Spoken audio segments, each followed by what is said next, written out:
ত্যাগ স্বীকার করা, বিভিন্ন কিছু থেকে বিরত থাকা, স্বামী স্ত্রীর বিরোধ থেকে বিরত থাকা, পানার থেকে বিরত থাকা।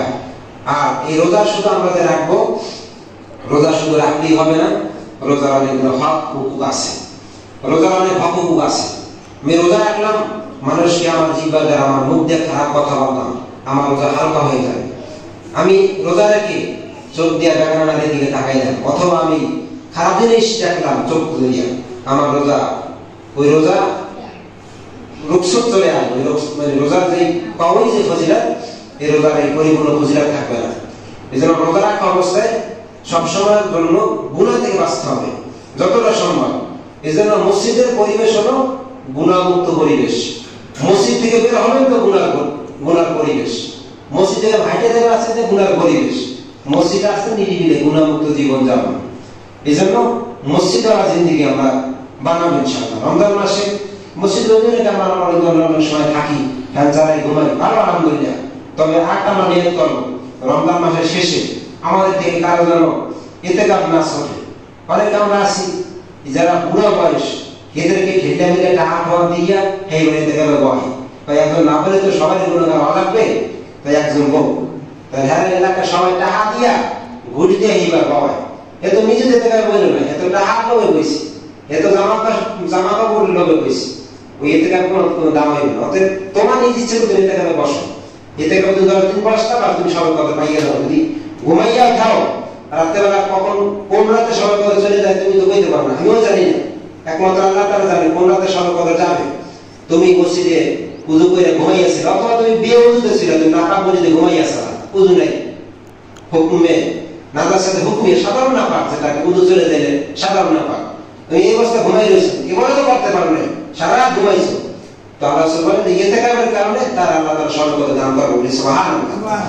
এজন্য রমজান মাসের প্রত্যেকটা সময়, প্রত্যেকটা মুহূর্ত আল্লাহর কাছে অনেক অনেক অনেক অনেক দামি। এজন্য আমরা কেউ রোজাকে ছাড়বো না। রোজার যে ফজিলাত যে বলছিলাম, জানতো কেউ রোজা ছাড়তো না, সবাই রোজা রাখতো। রোজা আমরা কেন রাখবো? যে রোজা রাখা মানে হলো এটাই যে তোমরা সবাই তাওয়াক্কুল হবে, তোমরা মুত্তাকি বান্দা হবে। রোজা আমরা অনেক সময় এরকম হয় যে বিভিন্ন আমরা গুনাহ করি, প্রকাশ্যে বা অপ্রকাশ্যে, গোপনে, চার দেয়ালের ভিতরে, অন্ধকারের ভিতরে গুনাহ করি। যেমন মনে করছেন যে আপনি একটা জিনিস মানুষের চুরি করে খেয়েছেন, এটা গুনাহ হয়েছে। মিথ্যা কথা বলেছেন, গুনাহ হয়েছে। মানুষ যখন অন্ধকারের ভিতরে থাকে বা অন্য কোনো গুনাহ করে, কিন্তু রোজা এমন একটা জিনিস, এটা হলো কি তৃষ্ণার্ত থাকা, না খেয়ে থাকা, এর নাম হলো রোজা, এর নাম হলো সিয়াম, এর নাম সাধনা। তা এই রোজা যে রাখে, একজন মনে করছেন যে একজন ব্যক্তি রোজা রাখলো, তার এলেম নাই, কালাম নাই, একটা সাধারণ মানুষ, সে সারাদিন না খাইয়া থাকে, সারাদিন সে না খাইয়া থাকলো, সে চিন্তা করে যে আমি যদি কিছু পানাহার করি তাহলে তো রোজা ভেঙে যাবে, তো শীঘ্র সারাদিন কিছুই খায় না। অনেক সময় দেখা যায় আমরা যখন এই যে রোজা যখন রাখি, তখন আমাদের শরীরে অনেক গরম আসে, তো গরম লাগলে কি করে আমরা গোসল করি, তখন পানির ভিতরে ডুববো দিই। অনেকে বলে যে বেশি ডুবানো ঠিক না, হ্যাঁ বেশি ডুবানো রোজা রেখে ঠিক না, রোজা তখন দুর্বল হয়ে যেতে পারে, অথবা বেশি ডুবাইলে গলা দিয়ে পানি চলে যেতে পারে। তা আপনি বেশি মানে ডুবাইতে গেছেন বা খানির ভিতরে ডুবতেছেন, আমি যাই ইচ্ছা করলে পানির ভিতরে তো আর কেউ দেখে না, পানির ভিতরে আপনিই আছেন, সেখানে কেউ নেই, আল্লাহ তাআলা দেখতেছেন সবই, তারপরে পানি পান করতেছেন না, কেন করতেছেন না? যে আল্লাহ তাআলা দেখবে, দুনিয়ার কেউ না দেখুক, একমাত্র আল্লাহ তাআলা ভাবে পানি পান করতে আসছেন না। চাইলে আপনার পানি আপনি পুরে তো সব খেতে পারেন, কিন্তু একমাত্র আল্লাহ তাআলা ভয় দিতেছেন না। এই জন্য আল্লাহ তাআলা বলেছেন যে রোজা ফজিলাত, রোজা অনেক ফজিলাত, এর ভিতরে আমাদের দেহের জন্য অনেক ফজিলাত আছে। আর রোজার ফজিলাত আল্লাহ তাআলা কিয়ামতের ময়দানে তার নিজ হাতে আল্লাহ দান করবেন। আল্লাহ তাআলা আমরা যখন ইবাদত করি, তিনি তো অবশ্যই আমাদেরকে ইবাদতের এই প্রতিদান দিবেন। তবে রোজার ফজিলাতটা, রোজার পুরস্কারটা স্বয়ং আল্লাহ তাআলা কিয়ামতের দিন নিজ কুদরত হাতে আল্লাহ তাআলা বান্দাকে দান করবেন। নাও তোমার রোজার ফজিলত, বলি সুবহানাল্লাহ। আল্লাহ সুবহানাহু বলেন, قال رسول الله صلى الله عليه وسلم لكل عمل بني آدم لكل عمل بني آدم إلا الصوم। আল্লাহ বলেন সমস্ত ইবাদতই বনি আদমের জন্য, লিকুল্লি আমালি বনি আদম, সমস্ত আমল বনি আদমের জন্য ইল্লা সাওম, একমাত্র রোজা ব্যতীত। এখানে আল্লাহ তাআলা বলেন সমস্ত আমল বনি আদমের জন্য। এর মানে কি? এর মানে হলো এটা যে আমরা নামাজ পড়ি, রোজা রাখি, এগুলো সব আল্লাহ আমাদেরকে দিয়ে দেন। তবে রোজা করতে না আল্লাহ তাআলা নিজে হাতে রেখে দেন, আল্লাহ তাআলা দেন না। এটা আল্লাহ তাআলা কয় বান্দা এটা তোর আমার কাছে আছে, তুই পাবি। আল্লাহ তাআলা বলে যে ইল্লা সাওম, রোজাটা আমার জন্য, ওয়া আনা আজসিবি ইয়াউমাল কিয়ামা। আল্লাহ তাআলা বলে যে এই রোজার প্রতিদান আমি স্বয়ং আল্লাহ তাআলা আজসিবি। এখানে ইয়াদুন শব্দ আছে, ইয়াদুন মানে হাত, কিন্তু ইয়াদুন শব্দ উচ্চ আছে। তার ইয়াদুন যদি উচ্চ মানে তাহলে হবে আজসিবি ওয়া আনা ইয়াদিহি। মানে বিদারা জমি, বিদারা যে আমরা আরবি যারা বুঝি, সাধারণ মানুষরা বুঝি না, আরবি বললে ওলামায়ে কেরাম যারা আছে তখন মজা লাগে। তাই এখানে মূলত ইয়াদুন শব্দ আছে। ইয়াদুন শব্দের অর্থ হলো হাত। আল্লাহ তাআলা কিয়ামতের দিন বান্দাকে রোজার প্রতিদান স্বয়ং হাতে দান করবে। অতএব রোজা ছাড়া কোনো মাকসুদ নাই, সবাইকে রোজা রাখতে হবে যে বালেগ হয়েছে। তবে কিছু কিছু ক্ষেত্রে যদি কেউ সফরে থাকে, যদি কেউ মারজে মুওয়াত যাকে বলা হয়, মারজে মুওয়াত, যদি সে রোজা রাখে তাহলে তার মৃত্যুর আশঙ্কা আছে, তার প্রাণ নাশের আশঙ্কা আছে। যদি সে রোজা রাখে তাহলে সে মৃত্যুবরণ করতে পারে, তার প্রাণ নাশের আশঙ্কা, তখন সেক্ষেত্রে সে রোজা না রাখতে পারবে। তবে যদি সে আবার পরিপূর্ণ সুস্থ হয়, মাসালা যদি ওই সময় সে রোজা রাখতে পারে কিন্তু পরবর্তীতে সে সুস্থ হয়েছে, সে ভালো হয়েছে, তখন আবার তার ওই পরিপূর্ণ রোজা বা 30টা কাজা করতে হবে। তবে আরেকটা যদি হয়, সে যদি রোজা না রাখতে পারে আর, তাহলে সে কি করবে? 60 জন মিসকিনকে ফিদিয়া দিয়ে দিবে, অর্থাৎ 60 জন মিসকিনকে ব্যক্তিত্ব করে খাওয়াইতে হবে।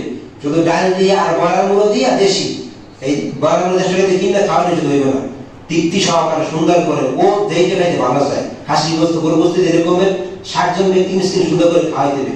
খেজুরি ইফতার ভালো হইতে খালি ওই যে রু আফজাল আর কি জানেন ট্যাগ কথা নিয়ে বুঝলা সিনি দেয়া খাই ইফতার করে দিলে এটা হুজুরের আদায় হবে না। 60 জনকে খুব সুন্দর করে খাওয়াইতে হবে। অতএব আমি একটা কথা ছাড়লেন, 60 জন যদি খাওয়াইতে হয়, 60 জন ব্যক্তি 60 জন মিসকিনকে খাওয়াইলে কত টাকা খরচা? এটা আমাদের অনেকের পক্ষেই সম্ভব না, অনেকের পক্ষে সম্ভব, যারা বড় বড় মুতামেহার পক্ষে সম্ভব। আর এই যারা আমাদের কিছু মুতামেহার আছে, এই মুতামেহারা কয় আমরা যদি রোজা রাখি তাহলে আমার তো শরীরের সমস্যা নেই, আমি তো রোজা রাখলে আমার শরীরে ক্লান্ত চলে যায়। মুতামেহারে রোজা রাখলে পুরো বছর যে তুমি বেড়া মুতামেহার রোজা রাখো না। যে গরিব মানুষ সে 3 বেলা না খাইয়ে থাকে, অনেক সময় দিনের সকালবেলা খায় দুবার খায় রাত 10টার সময়, তো ওই ব্যক্তি বোঝে না খাইয়ে থাকা তৃষ্ণা, তো না খাইয়ে থাকা কষ্টটা কি। তো ও যখন রোজা রাখবে তখন ওই মুতামেয়া বুঝতে পারবে আসলে তৃষ্ণা তো থাকা, ক্ষুধা থাকা, ভুকা থাকা এটা কত বড় কষ্টের একটা জিনিস। এজন্য বিধান শুধু গরিবের জন্য না, শুধু এই যে বড় লোকের জন্য না, রোজার বিধান সবাইকে রাখতে হবে। রোজা কারোর জন্য কোনো ছাড় নেই। ওমর জমানায় তিনি মদিনা বাজারে হাঁটতেছেন, দেখেন যে কিছু ব্যক্তি রোজা রাখে না, তারা প্রকাশ্যে পানাহার করতেছে। আরে আমাদের রমজান মাসে দেখা যায় আমরা খুব মুসলমান দাবি করে থাকি, অথচ আমরা যাইয়া এই বিড়ি খাই, পানাহার করি। আমরা এরকম আমার শ্বশুর এরকম করেছি, কারণ আমার এমন গরম হয় যে চাই ওনারে আমার যদি ক্ষমতা থাকতো ওরা থাপড় দিতাম, থাপড় দিয়ে ওনার গাছ উঠে ভাইয়া দিতাম। উনি রোজা রাখে নাই, প্রকাশ্যে উনি গুনাহ করতেছে, রোজা রাখে না এটা গুনাহ করতেছে, আবার বলতে আছে আমি যে রোজা রাখবো, আমি রোজা রাখলে আমার পরিবার যে আছে এদের খাইবে কেনা।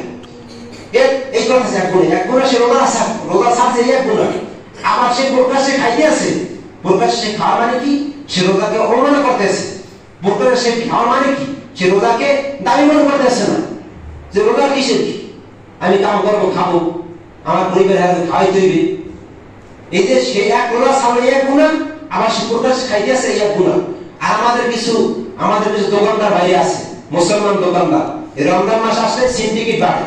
সিন্ডিকেট কিরকম মানে একটা মাল দেখা আছে, মুড়ি দেখবেন যে আমার 80 টাকা সপ্তাহে বাজার দেখবেন যে 90-100 টাকা, ওই যে বর্তমানে হয়ে যাবে দেখবেন। খেজুর কাজে গেলাম বাজারে 160 টাকা করে, 80 টাকা করে, দেখবেন 200 হয়ে গেছে, মানে সব দাম বাড়াই দেবে। রমজান মাস আসলে তো জিনিসের দাম কমবে, বাড়বে কেন? জরিপে দেখা গেছে যে বাংলাদেশের মতন এরকম কোন দেশের ভিতরে রমজান মাসে এত পণ্যের দাম বাড়ে না। রমজান মাসে নতুন পণ্যের দামই বাংলাদেশে বাড়ে। অর্থাৎ বাংলাদেশ মুসলমানের দেশ, ইসলামী দেশ বললেই চলে, সেখানে সিন্ডিকেট এত কেন হবে? এজন্য মুসলমান সচেতন হই। দোকান পাড়ে আমরা কেউ যাবো না রমজান মাসে, কেউ আমরা প্রকাশ্যে কেউ মানা করবো না, এটা আমরা প্রতিজ্ঞা করি। যদি কেউ কাকে প্রকাশ্যে দেখি মানা করতে, আমি তার সাথে কথা বলবো না, তুমি যারা এরকম খাওয়া যাইয়া, এরকম যদি প্রতিজ্ঞা হয় তাহলে তুমি ওটা মুসলমান, খাঁটি মুসলমান। মধ্যে গেলে কবরের গুরুদের পিজানে সোজা করে দেবে, সাপে তোমার কামে তোমার শেষ করে দেবে। এই জন্য এখন থেকে সোজা হও, এখন থেকে সোজা হও। রমজান মাসে রোজা কেউ ছাড়বা না। ওবায়দুল জমানায় তিনি বাইরে গেছেন, মদিনাতে ঘোরাফেরা করতে আছেন, দেখে কেউ কোনো পানা কান্না করতেছে কিনা। তখন দেখে যে যুবক মানুষ, বয়স্ক মানুষ, সে রোজা রাখে নাই, সে প্রকাশ পানা করতেছে।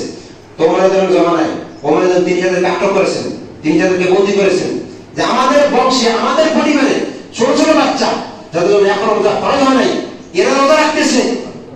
তুমি বড় মানুষ, তোমার উপর রোজা রাখা ফরজ, তুমি রোজা কেন রাখতেছো না?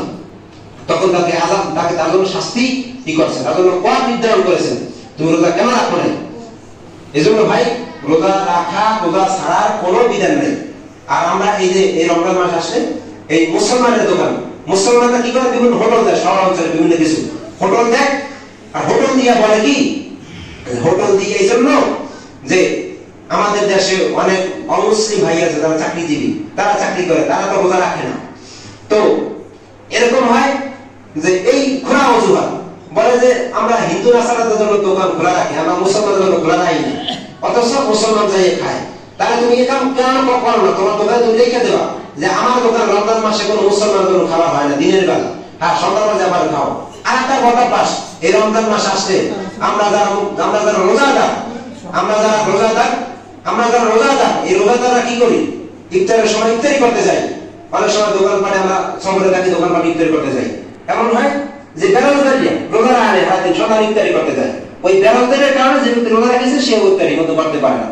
এই জন্য ভাই এই সমস্ত কুঅভ্যাস, কুকাজটা যেগুলো মুসলমান বরদাস্ত করে না, যেগুলো শরিয়াতে ইসলামে সমর্থন করে না, এই সমস্ত বদভ্যাস, এই সমস্ত খারাপ অভ্যাস থেকে আমাদের ফিরে আসতে হবে। তাহলে মুসলমান হতে পারবো। কি বুঝতে পারলেন? রমজান মাসে রোজা ছাড়া যাবে, আপনার বাচ্চাকে রোজা রাখাইতে হবে। ছোট বাচ্চা বলে যে হুজুর আমার রোজা রাখলে মুখ টুটে লেগে যায়। আরে মুখ টুটে লেগে ঠিক আছে, একদিন যদি না খাই যায় দেখবা পরে বুঝতে পারে, পরে আমি ছোটবেলা রোজা রাখাইছি, আমার মা আমার ভাই আমার রোজা রাখাইছি। রোজা কেউ ছাড়া যাবে না ভাই, রোজা রাখতে হবে। যত কাজ কাম করেন না কেন, রমজান মাস কাজ করার মাস না, রমজান মাস ইবাদত করার মাস, রমজান মাস সিয়াম সাধনার মাস। আল্লাহ আমাদের সবাইকে বোঝা, শোনা, আমল করা। রমজান মাসে রোজা ছাড়বো না এরকম পূর্তিকে করতে হবে, রোজা আমার থেকে যেতেই পারে না। অনেক সময় হয় আমরা সিঁড়ি খেতে পারি না, অনেক সময় হয় যে সময় চলে যায়, তো আপনি কি করবেন, সিঁড়ি খাওয়া দরকার নেই, বাস একদিন না খেয়ে রোজা রাখবেন, আল্লাহ আমাদেরকে ডাবল প্রতিদান দেবে। বলবে যে বান্দা সিঁড়ি খেতে পারে নাই, না খাই রোজা রেখেছে। অতএব ভাই রমজান মাসে রোজা কেউ ছাড়বো না ইনশাআল্লাহ। রমজান মাসে রোজা কেউ ছাড়ার কোনো অধিকার নেই। আপনার দাম চলে যায়, যাও এত মিলাতে বাস করতে পারেন। আমি দেখেছি, এরকম দেখেছি, এই অনেক মানুষ এই যে এমন হয় যে দেখি কি এই যে তরমুজের সময় আমার এলাকায় দেখেছি, তরমুজের সময় এমন হয় ওই যে গাড়ি আসে, গাড়ি তরমুজ করে লোড দেয়, গাড়ি লোড দেয়, এই সময় সারা রাত না কমিয়ে খায়, একটা রাত একটু ঘুমাই না। রমজান মাস ইবাদতের মাস, এই মাসে তোমার ঘুম নাই, এই মাসে তোমার নিদ্রা নাই। দেখা যায় পূর্তিকা কার ইবাদত কত বেশি, কার রোজা, কার নামাজ, কার তেলাওয়াত কত বেশি রমজান মাসে। আল্লাহ আমাদের সবাইকে রমজান মাস হুকুকিয়া, রমজান মাসের ফরজিয়াত, রমজান মাসে আদব শিষ্টাচারকে আমাদেরকে অবলম্বন করে আল্লাহ আমাদের সবাইকে চলবার তৌফিক দান করে। সকলে বলি আমিন। রমজান মাসে কেউ রোজা ছাড়বো না, আল্লাহ আমাদের সবাইকে রোজা রাখার তৌফিক দান করে। সকলে বলি আমিন। ওয়া আখিরি দাওয়ানা আলহামদুলিল্লাহি রাব্বিল আলামিন।